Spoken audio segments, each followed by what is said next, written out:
Thanks for staying with us. According to reports, the Osun State Governorship Election Petition Tribunal has reversed the results of the 16 July 2022 governorship election that declared Gboyega Oyetola as the winner of the election. On this segment, we will be understanding the Osun Governorship Tribunal judgment. Joining us on the show now is one of the leading counsels on Governor Isiaka Oyetola's legal team, Barrister Tomi Olagunju. Welcome to the show, sir. Thank you very much. Thanks for having me.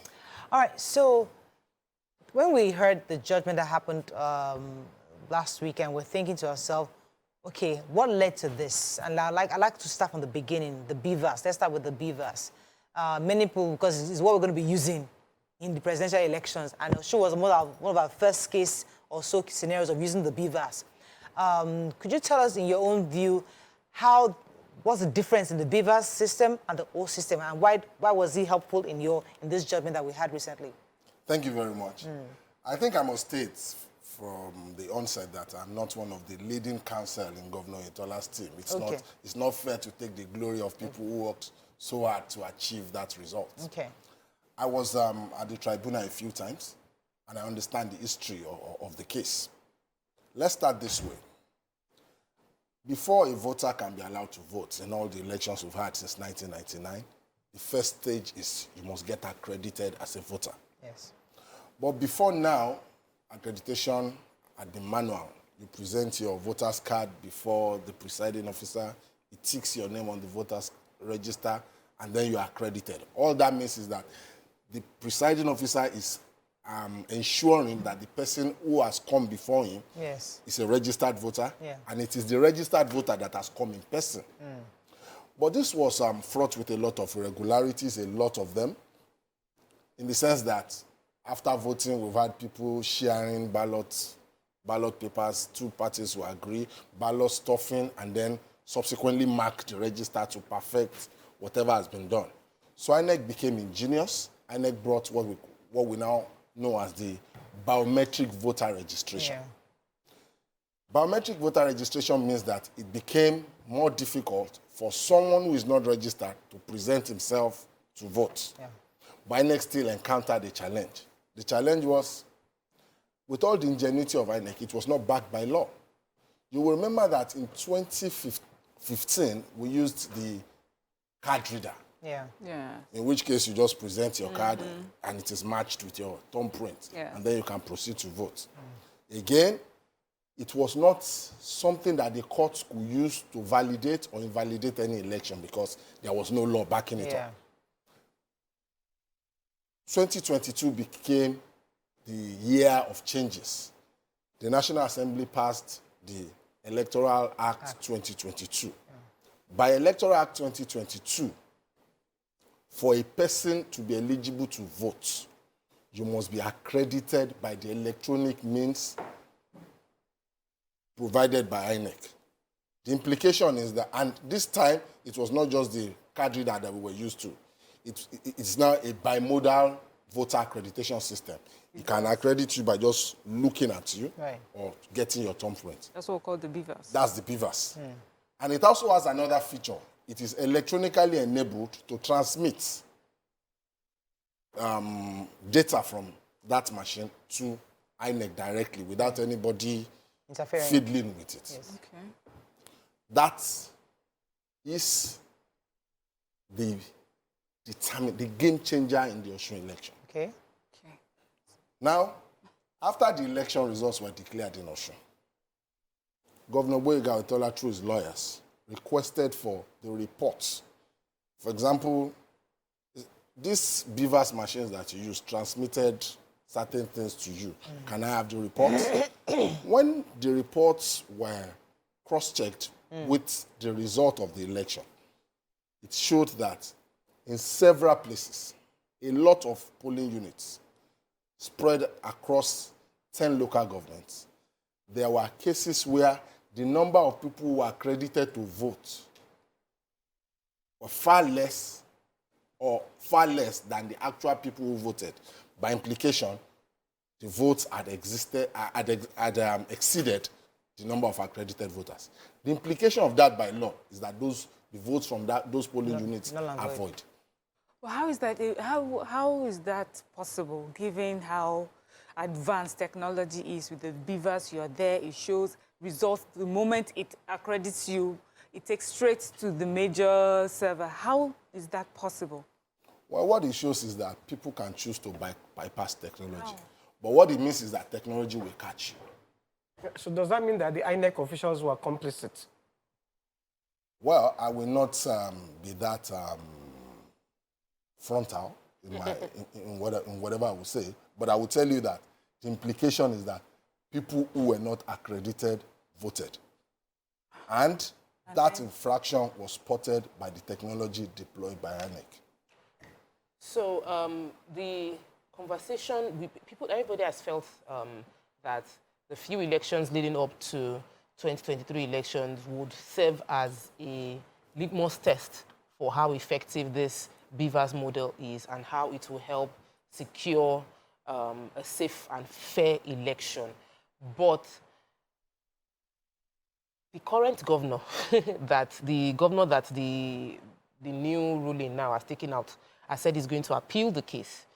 And that back and forth is what would this mean for the people of Osun State? And what's the legal structure if somebody says that your ruling, I want to appeal it, and then going to court, I will take it to Supreme Court? How would that play out? Okay.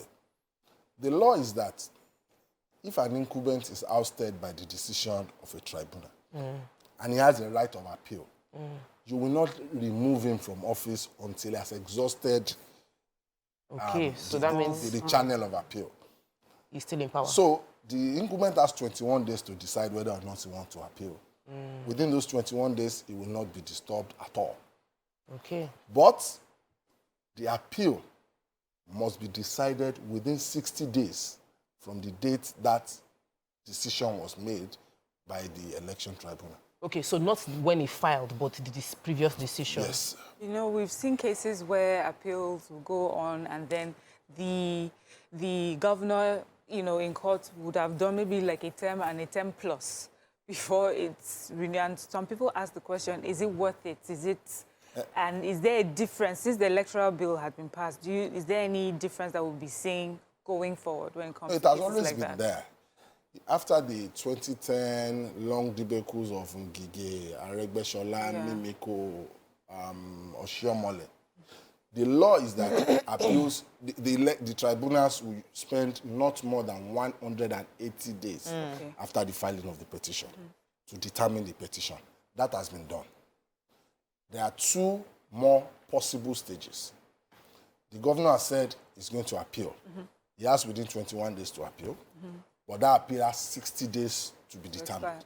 So it cannot go on in perpetuity. It must end on or before 60 days. So after the appeal, if he loses that, if he loses that appeal, he can go again to the Supreme Court. Yes. So what it means is that all this debacle will end within 120 days.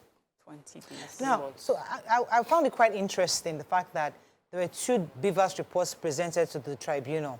One from the APC that they received, and one that INEC provided during the petition, and how the judge was able to come. How could you just give an explanation? Because many of us were wondering how they came about their decision based on these There were actually reports. Three, okay. Yes. Okay, I've explained earlier on that. Immediately after the election, 13, 14 days thereafter, the governor requested for a beavers report.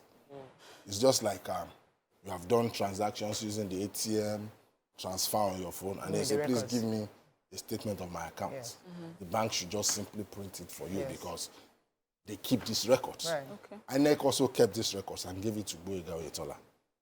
On the basis of that, he filed a petition that these are the things I can see from the records you have given me. Surprisingly, INEC brought another report trying to cure the defects that was in the first one. The second respondent, the governor himself, went there and said, I've inspected it and I've also discovered certain things. Now the tribunal said, it was very easy for the tribunal to say, even the one you have brought, the two of you who are defending, they are contradictory. They say the same thing about the conduct of the election in these places. The overvoting you are trying to cure has not been cured. In the final address of the petitioners that was reproduced in the judgment, the tribunal took time to say these are the discrepancies in the reports that you yourself have brought, and that your defense is contradictory. I believe the one you gave first, when there was no anticipation of litigation, the one that you gave willingly to somebody who approached you, not the ones that you generated after you know that the matter had gone to court and that they are challenging the results of the election on the basis of the report you gave to them. So there's also something about the tribunal is also saying that Governor Adeleke may have used forged documents to run for office. Is that, then if it was determined so, how was he then qualified to run? Okay. Let me take the answer of that after this break. Stay with us, we'll be right back. Thanks for staying with us. We still have with us barrister Tomi Olagunju. Yes, you had a question for him, please. Yes, I was asking if how it was possible for Governor Adeleke to have run or be qualified to run for that election if the tribunal is also alleging that the documents that were presented for him were forged. Okay, the reason of the tribunal was that, yes, one of the certificates presented was indeed forged. Forged in the sense that the document on his face claimed to have been produced in 1981, but it had Osun State written on it. Osun State was created in 1991. So if you have a document saying this document was made in 1981 and it bears the name of Osun State, you don't need a magician to tell you that that is a forged document. But that should mean he shouldn't have qualified to even contest in the first place. Well, the tribunal now found an ingenious way, in my view, in the best wisdom of the justice, to say that, well, he had other certificates that qualified him anyway, so why would you say because he forged this? I disagree with that reasoning. The reason why I disagree is because the law is that one of the things that make you disqualified, not qualified to contest that position and to occupy the position of a governor of a state or any election that the electoral act is that you have presented forged documents to INEC. That is I think that's section 282 or so of the Constitution. That would be one of the points that I'm sure the Court of Appeal will resolve. But about whether it should have been disqualified earlier on, INEC does not have the power to disqualify candidates. Political parties present candidates at their peril. So if you present anybody, INEC will take it and announce this is the certificate the person has presented and subject him to election. If he wins, he stands the danger of coming to this kind of situation where the opponents will now start pointing it out that the credentials submitted are forged. So this is not something that can be contested before elections? It can. It can. It is, in my view, both a pre-election matter and a matter that can be contested at the tribunals. In your own view? In my view. In not, my view. Not according to the law. I'm interpreting the law the way I see it. Yeah. The tribunal said, for the tribunal to have taken it and made a decision on it, the tribunal believes it's a matter that has come before it properly. But the tribunal is saying that, yes, this is a forged document, but there are other certificates that the candidate possesses which makes him qualified to contest that election. I disagree with that. For example, you may have a genuine PhD and have a forged primary 6 certificate. If you submit that primary 6 certificate, the fact that you have a PhD does not cure the fact that you forged a certificate. Because what the Constitution says is that for you to be disqualified, for you to have submitted a forged certificate to INEC, you are disqualified. Right, so the fact that it's a primary 6 school living certificate or even an unnecessary certificate that you have submitted, in my view, does not matter. So the current governor has said that there is no majority judgment because only 2 judges read the verdict of the tribunal. Is there a loophole somewhere that can still be, that we can still, overturned? Not that I can see. Not that I can see. I've engaged some lawyers on the other side, and I've seen what they're saying. There are provisions of our laws establishing different courts. The High Court has a law establishing it. The Court of Appeal has a law establishing it. The Supreme Court has its law establishing it. In the case of the Court of Appeal and the Supreme Court, we're 5 here. Yes, I am 5. If all of us are to sit on a case, all of us will write individual judgments. Yeah. In certain cases, I may be given the responsibility to pronounce the judgment of the others. That is not the situation in an election tribunal. In an election tribunal, the practice as I know it, and on decisions that have been reached in issues where this dispute has gone to appellate courts, in Ojo and INEC, Balongu and Ikpeazu and the rest of them, is that there is no obligation on members of the tribunal to write separate judgments. It will suffice if all of them append their signature to the judgments. In this situation, 2 people appended their signature to the majority judgment. The judge that was dissenting wrote a dissenting judgment. 3 people, 2 against 1. Oh, so there was a dissenting judgment? Oh, there was a dissenting judgment. What did he say? What the person who dissented said was that, in his view, well, 2 bases of dissent. 1, all of them agreed on the first ground that there was forgery of a certificate, but that was not sufficient to disqualify the candidate. So it was unanimous among the 3, as it should be for any reasonable man seeing a certificate bearing Osun dated 1981 to know that that is clearly a forgery. Okay. But on the second leg, what the other judge said was that, look, I've seen, number 1, you didn't bring the voters register, which was one of the ways to prove overvoting under the previous regime of the Electoral Act, simply because that is where you see the number of accreditation. How do I mean? If you say there are 50 people here registered in this polling unit, 35 of them have been accredited, you find that on the voters register. That has changed radically now. The voters register is not the instrument for accreditation anymore. It is the beavers. That was what the 2 others found. That, look, the law is that, and it is a mandatory provision. What it means is that, unlike before, and when you say, I have not been, they will ask you to go and clean your hand before smart card reader will capture it and the rest of it. No. If the beavers cannot accredit you, sorry, you cannot vote. Clearly stated in the law. Shall was the word that the drafters of the law made use of. Mandatory provision. Therefore, the argument of the petitioner was that, look, the number of people accredited can only be determined using the beavers machine. We have brought the number by the report generated from the back end, which is, to me, the fantastic testimonial to what technology can do. If you go out of line by an inch, technology can catch it.